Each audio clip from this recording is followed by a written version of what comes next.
Ana me babarar ke kala de dan elet konet yang chat kamen siang anen ka gwada dung tina ta kon ka celebration kamen chira la rai doaran ka pajut ala tin kon chi to tin gor ka liang rai dia na mana tin kon tin we chi ka chi gwada na ta ma ko bina ba ka roi ba luin ka ye yo ka tiang ka kon ka ta na kon ka ta tiang ka afrika ka dong me we wa kan ba ka dong ba luin ka ye ru ta ma ko ben gwada me kala de dan ne ta nyam dan yene diatin kon chal ka ne tina tila yana gur before kana wara ilana no gore go balar kon go lara ye gad kon te kon de cha moy ka bot pa ne jaga pa jutin bakula barar ka roje ga kwidi na tama chika ba kamal la we yeken ka tin ben bot ka kui ka mi che ka wono jana na batone riet ka wana me lonya rar ke dun pan raising ka ye yene tina chet ka me cha lar ye pan no go gante ka pan raising me che no rar mila emergency fundraising ka jen kui gandang bakel tin konen sia nen ka social media ka dong chi tang ko na ngayen wa jen ta wang re daran ka pajut bel wala na cha ka nang tin ne de kon lat ka ila ja kan ka kon an balarie ko kui ka tin dia la kon lat ka rodien ngan bara la nyanda opal community lo ka telet ka kui doar ke lew telet ka kui doar ke lew gan cha nga chole family kana te kontenen yen ka te pin kan dial ka gatin kon chal ka gat ching doran kwan cha nga daptin mulo no jen cha nga chole family ko la barar ka yen mana ka dial tin kon guriya na gwa me wo gore lo ka ye te kana ri chi benti chop ti cha lo den cha te den cha ri kan la ka ta loy ka kon family ka le la ne ka ta loy ko gore je biya ka ling ba yenore ka wo ken cha ga yo ken chine ka receive tin cha gule gat ken kon tre do wal chi ayani ba chiot ken ba ka chiot yo gwada me ka yo ma wa to gwada me menen yene cha bi me cha la daga bi lera gi me lera bi anen dong nyang genen lo go da jenen lo no wajen cha la go re ba rai ka kuima to ka ri tot te balar ga lera bata lo da baba lar ga lera tin konen ci barar ka barai ba ka tana na tare do aran ka bentio ka to da ka chiot ka fundraising ka ne ti tin kontina tin cha te den cha jari kan ka kui ka misie ko no gora ga ka ne galam no ko ne tina dia ta kon ka dama nan kel are daran kanwer community metere dar ka UK chode chale muj boss je yote 100 GBP chakaja yote 100 GBP chakaja kiloida tes brother ma muj boss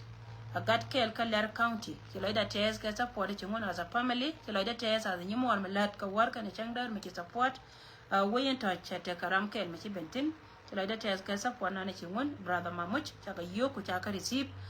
gwada na ne chika jakatin chi meti den cheben ka changa jo wajen point da chaka receive ka kiloida tes ko mala bate du bere mamuch ram kel mi chine chi chene gwil kon je family ta kon ka gadan ka doran ka US den chale mok doran ba gadan rei doran rol jakir damandan rei doran rol jakir chale mok kong dak brother mok kong dak chiloida tes as a nyimor melat ka jikel mi chijitiei ko go melat ko na gwada me chiere danga nyanda opala re dan che no reudu ka kuigan mor to kontre del wal ka chielen ka kel chiloida tes yuti $100 jen baka jarun brother mok yuti $100 baka jarun ala go jen chiloida tes kon family to kon ga nyimandan ka nyadan ba melaga cheng kel ka nyimandan ne meri nyator yen chale meri nyator yen che yuti $50 Canadian jen chakalar kadia waje chaka jakara manan nan kab yoba mulo go meri chilo de tes big sis chet kamala de ne siam chi tuk du kaje ngai je go community dan mate me chi totin la ladi ka kui ka me chi ka wana as a family ka tin chi gan mori chi ka gul chilo de tes yuti 50 chaka ja ta kon ka gadan me dung tin me pajien ka loy lat kaje ko je no je go mona mo mona ka gan mani ta rocha da mai de kel chengun ko chelinga chi gan man chi ka toy dama na na ma chale ta loy pal quiz yuti 50 GBP chakaja yuti 50 GBP chakaja so yuto to chi damandan ni ta loy chakaja ta loy chloy that as a family ka chloy that ba god borcha chloy that dear brother kamen chi lat ka wajen si gan mo re si ka gul ka jana kwa le chola kona na mo min chal ka nga ken wo ba do da yor pe ka kui ka mi si ka woni si wa cha nga dap ka le ka cha ji dap ka le ka dum ti wan ko di liu ka ka a ji le de te de brother ka min chelat ka ka wo si nga ta pot wana me to kon ka gadan garinya da pan ko ne ten ko ne chal ka gad bor cha a che la ro mi chi na ra ka chi ka wa ka te yi ken ta ka te ka ba kui da ba la sio de sio le tut poi roi sorry tut poi roi jen na garinya loka jen cha da roll gan kir ka kir melono go jen che yo ka ti 100 kana mando are ne nya dak porot yo ka ti 100 Australian dollar jen cha ka Japan badia o je te ke dilayment kan ne chobre changa ja ka receipt but aramana ne cha ja ka yo jana kan yo kan kan receipt ngode wo kan ka dup yo de she ka yo to titi ka kan ne ko na chi ben ne to ko na cha ro de lar ne to ko na ta ka on sending tin ja ka yo ken kana ne to ko na chi yo ken chi ka chop yo to ko na chi choba ta ma rai to da ne ka yo da mandan ne ma much bus yo da mandan ne ma much bus rai doar Keller County ma much bus rai doar Keller County yo to 100 way mutual ke UK yo to 100 way mutual ke UK takaja alago kan pain ken cha report aramna ne chi ka receive jari chi ka receive ra yo 16,100 Kenyan shilling so jara ina ni chala da wai mishi ka wono ko wajen jaka ka M-Pesa jaka ka M-Pesa an tela nga account mo da la go gara me ne nga yene wo ye me mishi bentin la gore jo ba yikon mo ka wargang ne be account be ko le ben jen jaka ka nyamara mi di rai wai ka Kenya jara mana jaka ka yo be ko le jaka dol wante katin so rai me jana go rabalar kon ka chilo de chetes as a new community mo da kami ta shoda nei dang bakel dia la kon ta ka bot rai duar gwa da ma chete da cheriai as a family ka kui ka mishi ka wona ta ka pan rezing mela da yene dia la kon la yana gurgwa da me mite ka miti ka mishi long miti ka $10 ti ka $5 te luok ta chol ngan nyando che luok ta chol ko go che tabelon ka la ngan ka rwada so jana na mo jana ba to ne rwai ne ka ka jana ba lariye wo ka ne ka lam na kon ko titi la kon te ka titi wa ne jana wo jan ban na ka nyoka million kon ka ko gwa to da we ka ben mo we te kara mo ra nyoka barar ba barar te ka ne te dup ti jaka nyen ken ken ti ka ne chok ba charo yen promise wo ken ba ka ja mulo no wo chaka chol ke ka ne di she ka ne titi ka ne da kon che ben ngan ba ben ka chom na no goro wa barwai sin chet ka men cha lariye wo gan chabarai ka men to re da ran ka pa jut but chine la ra thank you chine ko da na la ko en cha kon ne te nas chine la ta loy ko mi che da na de long la ko da long me la ra wana mo ka pa jut chira mara na de long but cha long ko ko cha ga to kon te gwa da mo kan ye ken kan ka tin mi te mi chi duere community ga dan a jen di sem li anta ko re de men dab ko ne ka ga de chan dab ka 2013 ta ma ka ni kana ko kui ka mi che ka wona cha ba bara ta me ka te ko ne chi duer kana te ko ne chi wa anu go lar na ga bor char la na ka mugru bana rar ka bana ka je congratulation ka men cha lat ma bitu wa yo ba lu nyirar ka kui ko ba brief ko bi ta ga ngai ka mala re jam bi chom da cheta lo ir men dina jen ba wa ka dog ba wa Keller County metet ka lo da Keller janan a go lar cha pe chen ta kana ken tinai tun wana kan cika barar riune na dia cha kon te ro cika ben kai chom ko gor ko ba ga ba ka ngai tinai tun wana kan ba cika barar cha ri je cha kala da kan ka ci lar che pet ka kui ka mi ci go na ba je gan biya wanyam ka jen mi ka wona anya ndo chelia ga no re ta pot changara mala jang mata kel ka kon mala yana ne ta mala barar ka bala ru meta ka tuk duel mo ngot beda palla jata de gor ne je balar kon go go gur jang men te plan mi dit ka kon che plan go jen be population an be reduce kani de kon bala baruna ci ka kan ja ko ga jana ko kala gan ka gar kon ta kel ka je na mo ka nga be loy da ka je cham te ka ga no re mi ci me da bas che je gor go de lu bi lar je no go be lu ci ma lu ka ta mare lo ka ma kan nei te kon te lingen kai cha joy ka wat ka cha joy don mi chal ke dor mi chal ke yai gen ka kan nei te kon te ku ka lo ke dunden ka kon po ni ka baro wo de ko kan lo ka lo kan ma ne ken ke wo kan ba ka yan ma kina chi ka roi ka ki lo chi ka roi ka cha ka jo we gwara kon na ka ne jika ni long nei yene ti te kon ko ma ka support go na bi ara wo bi ara ma bo si ka lok en won kore pane dan cheng me ba ka belu tera ma bel ka tare lo ka cha ka pa cher ka jang ko ken cha ma ka ba gan ma ne ken ba ka doi ma the same ka tan county no kono en te ke ti te ka gad content kon te ku jang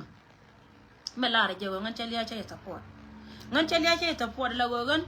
la wata po na ra me chi ko na go ba da man be yon mai ko kan ne dia la to yar na gan ma na ken mai chang na ma liu ko ma re lo ga chang pan yar kan na gan ma na ken mai kan ne to wa depend ro dien chang chiran che dia che wo je te ra me tim je the same ka count is ko na ko ken me la ra dia de me go ngan chelo de te ka ga do go kan ta pe chian cha kan chicken te ka pe chan ko kan go ro bi ka yal ko kan ko da ka chi ma na ken no ban ba ko la ye chari to go cha ka la ga te ko na shi roi ko gan cha video na ken cha kan en ka cha ka download ka cha ka cha roi ye cha la dien ga to ko ni chal ka ga do tin ko ni cha ra de ler ko bi lu kel ka no ka ngai neighbor go community siem point county na na chal ka ler county e dun ku me pucha kan ku ma kama letere we ka jino ba Sudan ko cha ri adaptin badre dun ne wo ka ye no kondo na de ko ken tin konti la ling ka gilti kone chal ka gil mala ka ngai kone chana tere ka cha ko re re ko nori ngai ne go county lera si ador mala dor jane adorun yene de kone chal ka nori men ba kula lar yen ga te kone ci bara man be ka ngara la chum men kame ye en go cha ka yenen ka ci ala ro ai wo biba men tere dun ci akamra men wora mo ngor ka malar ye ler county ci jika ci ka wajang ki ra male lo goro wajen point de bin wore jal kel aram kele nane cha jako kon ide kon gor ka jewo de kon di vai chi de kon da kon nore men balarie ride da ne chi ala rejam ko akip ko rodun ke en go kan gaten kon en lar ka je te cha ro de lir shanga pantero ne ko tung nora tung na me ra ka ngame te lar ka je ken go je ne kon cha ko rodar mat ku janga baye nyoko je we gwar go kan e peche ngoda ka meta yene beda ka ke makane yon ma ja ken twara ka yon ma ne go lar ne ka ke tek ka men chi ala ka wochine yo gore do ama chalke adok ba arodian waika kamal arodian mato kuidien biko liukel ka gatin content lepke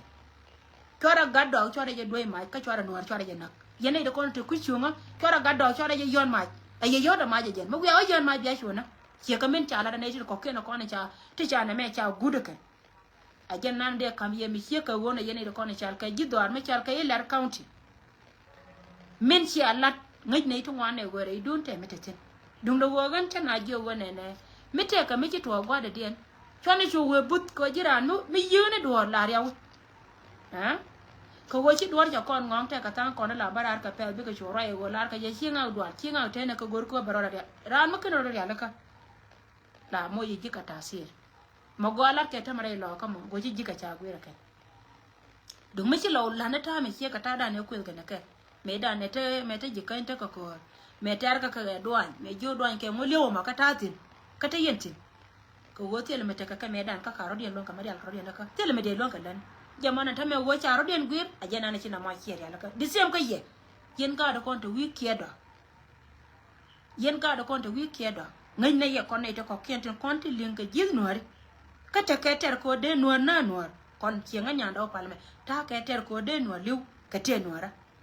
ko walia nora che jang moy ka nok mi chalo wajen che riete che fulfill chana je fulfill e menano gore che plan da pa ka che jogor de plan jang da pa ngan che jogor no ngai je puju ga cha kon betray god kon ngai je puju ga cha god kon che ka yut ka kon riede lar ka re ma charo go ne biara lo ina ka barau ka ma da kon wur mi chal ke kon ne sel pakir ma yadi ka kon menano gor kon ka ne cho che ka riede lar ka jesus me jo mal de go bi ngaga akan terman pale akana no wa che jen bruno go jen point jen ko yana la ne no gora me chi jen cha je ben ko go kon chana tere chu ka gwa ma ba ra me chi yut ka choi cha je ben me che ro da go ri de la go jen na ji okay di ro depend ban me be de ka biede chu jen yon ma ji ko kon na an population na ba reduce bana be de je gwa me be chi wo che be ka kon ba ja ka kon chana gan nuara chana je yon ma me ka na kon yon ma ko go dong de ka chien ba de ro de ri kon ta ma dor nan ka je ma che ro ma ta ma re lo ka mo wije gwana na ba peltin kan kona na ngai muno wajen ba ne tuma na kan ba ka moy ke gop ne te dia da kon de boy ka je kan me cha re cha yi na cha na te bom ne te kona la te liep ko wala ko ga je wo te ka men nyam me dong ma boy ka je ne te kona la pe ko wode do de la da wale ha ne te kona la pe ko la gor ka je de la wala ka ba to wale kana ka bel ko na mata dan ko nor lo mi jan nor la gor no jen ba dor be tu so ran la ra ga do la ra yeta lo ay ka bene ci ben ka yarar ka ngai ne ngai ye wojen point me taka benti o mawa wamar bu goida ba che ka nganya ndo panan la roka ye wana me ka media kan bas kamela roka benti ka bakel kelyo palani dorkel michalke mayom lakin te ka kwai titot kama yom ten chalar e history nori ti akel ka konba muloni wan bente u ka barau kelu ngabe jaba wo mabito utina kon ninti adena buloy kon be kata yene de kona kiloy kon che ka ba yene de kona right ka media che ye belba che jen ko go yene je wo miche chwa to gwa me mana gwa me de rumti lakin kan na miche alu go gwir gwa ne jen kan na miche alu go gwir gwa ne jen titi ka kana kona de laro go wan chilo de tes ka gado ka jala do bidun ka jam na me bi county ka do chilo de tes ka men chialat greenland chilo de tes ka men chialat an wiya ka woni no la kire de chialat e joyen gar gurun go jin mi ko kaira re chi ko la de selba kin ma yadi do yere lera kuranya ide de dan no aje long chilo de tes ka je long wai gwa wiya ka wonyam ka jerin mi chi ka wono jo ka go jen pan ken ka wonyam ma bi ko lo ka wonyam mukwe watu waltuwa ramba la bel tela rambi nga ole hien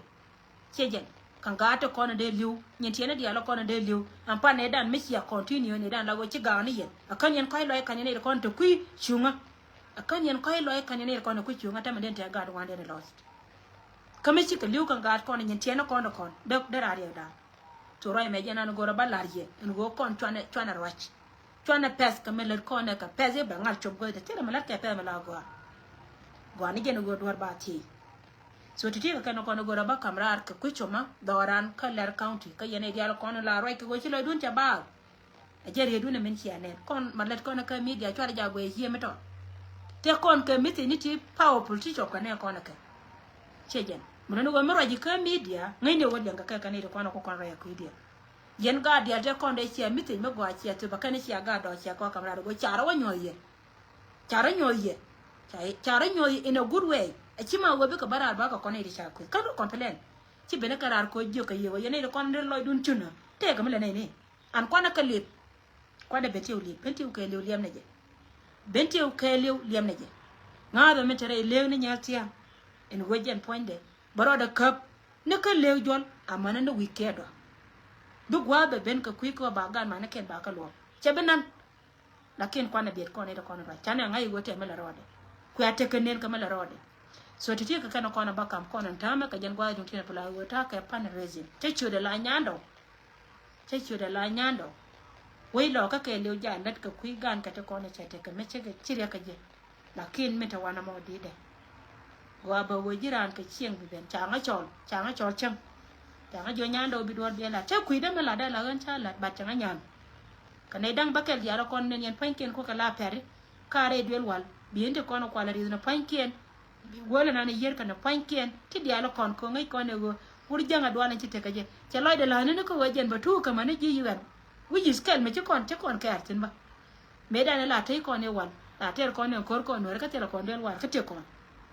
shejan ci da ko me ci ko kon da ci tan ko no rol ka wai ne me teka yu me ni ler kontin banela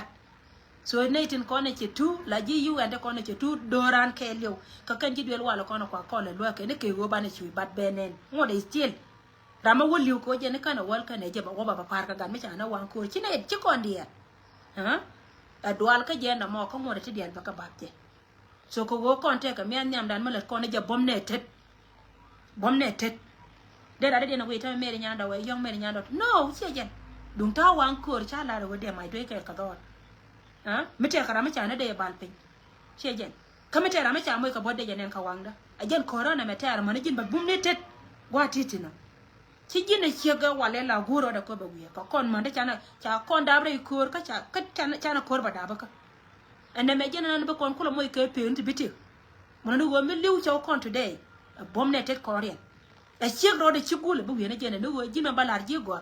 wiene ka wieme ala go talo kon okay gulke wayne diala kono tekatin ajalla dana na mama banala te karama ci comment menan me ci nga jone ne insha Allah cha ja kwa celebrate ko liana na liuka gan mare ci liya bora mil na gore wale ray doara ci liya bora okay kan nay ti gan kan kwa yake na kan okay kan nay ti nyok na jogun mo na go kan cha ka dabre mo na cha mu gor kan mo no go jen ngana I'm proud jiram na ci comment chaka le tiri ko yeka kan yo siangan yo la dake ko wajen ngai je go woni da konta gwa mo kwai da kona kalka da konta tin ba nga ja ko bela pri chi janga bi changa bila da je ka jang chi janga bila da je mita ka gan me te ka ganin ta be na bite da bagwa wudla da ko je ko biliu wuna mar dia lo ko ni chi liu today chaka ba parme chaka ba parme chaka ba parme ko ngai je ga waliu ni wuna ta cha da ko wuna ta bombom amani wur janga la be gide wana tete ko ngai je ga waje ma na chola ka so ka kui ka mi ka wona ya mai yen man wara dia tila loira na bat tila loira na bat atera ma bat loira lanne bum ka kel ka gare bom na kel ka gare to thank you so much chiri ka chika pe ngwa ma jen choma be ka ngara dong nyam tila de tel ka men chela ka ya ka wanya me no ye cha po do ba lare i cha ngal tore do ye cha po wo jen ba lare cha ngal tore do gwa ne jen me le jen ko jen point de bane quantity ko le kap warap tato chera ka bo an ma wo bete kati ya lariya kace je gor roi me sie ka wona kan wo ba wara ba kan ba te ye be sie ka dor me chal ka yunti state me cha lad me da no cha nyoko loi pin ci wona ka zero ba go ci jiga rogu wer rodun ngai ne me lariya na so titi kana kona ba kam ko ne tinas wana ka wanyam ta ka pan reje lora teda ja nga ka ngada ka dun ramete ka ngada ka mate ka jimo mete ka me de cha magar ku pala kam ne longa ka gad kono kontre bi wala tama ko jen ba ko gor won me yer ka pankien ka kan pankien ba ko gor bien ana kwala ri no bot thank you so much baroda garar ko mara ta kel kaye bara nyoka bara ari yo hie mana kon ka per chon min goro balari ye ma ka min chira la dai do ara te ka gad kel me ba cho le je nga la go ba chwe ba bala de la ba bara baro lo ne ka wala te ka gad kel ba cho le je nga mun ku ka lawa nga gwan ku ka lawa mam ka tin jang lawa ma wo ma yo ala go je lawa ka nga lawa nga ne ka ba ka nyoka ngare ka diari udi diari mana kan tam tarai to da na ka te ka cha ka ka kurani go je na tam point ne bor char ke wa kon nyora ka mal ka piu gwa be ka bara tin yo bi ba bara nyoka ra ran man gune bara nyoka bara point da so ka kui ka mi sie ko no liya ba nga ka gwa don tere wa be na kon mal te ke ye peace ka ye